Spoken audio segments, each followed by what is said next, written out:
Alright, it is December 21st, and this is day 3 in a row of sitting in this little cedar grove on the ground with the recurve. First night, the target buck was a no-show. Last night, he came out just out of range. We'll see what happens tonight. Almost the exact same conditions as last night. Have a southeast wind.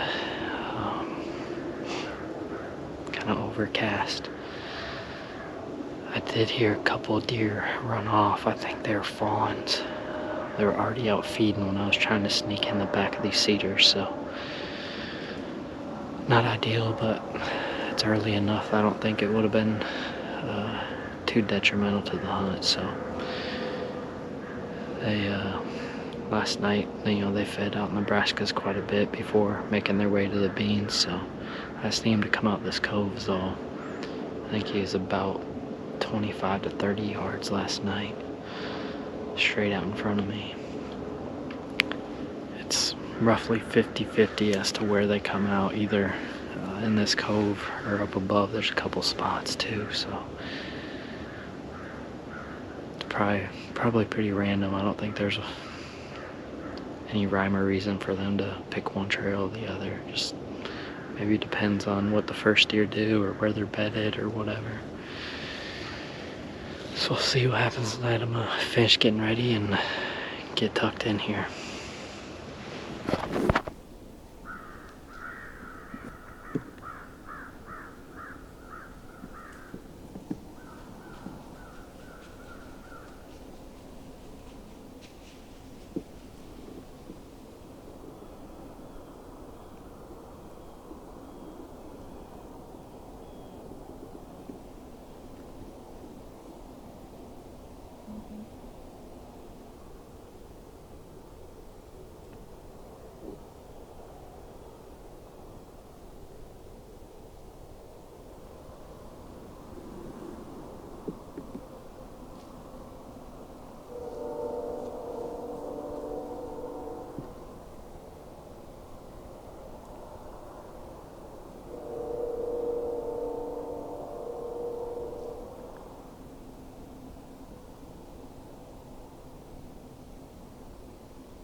So close again.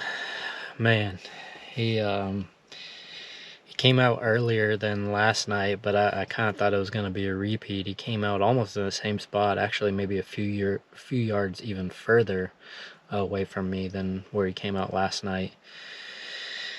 And he just moved so slow for most of the time, just feeding, just checking things out, just, you know, acting like a mature deer.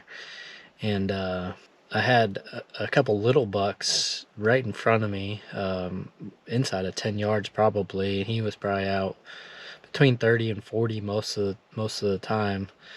But a doe came in kind of from like the destination food, or where the beans are, came into that cove, and he obviously wanted to check her out, and he came pretty quick at that point, and he turned the corner to the cove, which is probably about 20 yards, and I would have had to been ready to shoot because he was moving pretty quick on her, and it's just a little bit further than where I'd want him to be. And he went to the back of the cove and fed in the back of the cove and went out that way. The other thing, by the time he got down to me, it was really close to legal shooting light. I mean, I'm guessing I had at the most 2 minutes left, but you know, it didn't really matter anyways. There wasn't a shot opportunity at that point. So crazy. That is 5 hunts in that same spot and 4 encounters. So he's in there, but clearly it's going to take some luck to just get him to come that close. You know, I don't know. There's not really another spot that I can move to, and he's just as likely to come out in the cove and walk right past me. He's done it before on camera for sure, and then, you know, the first 2 encounters he was going to do that before he kind of got messed up or distracted. So I feel like I gotta keep up my time into that spot. You know, I may try to think of where I could get creative somewhere else, but the cover's so good right there. I'm getting away with a lot, even with deer so close. Just need a little bit of luck for him to mess up and walk by my spot.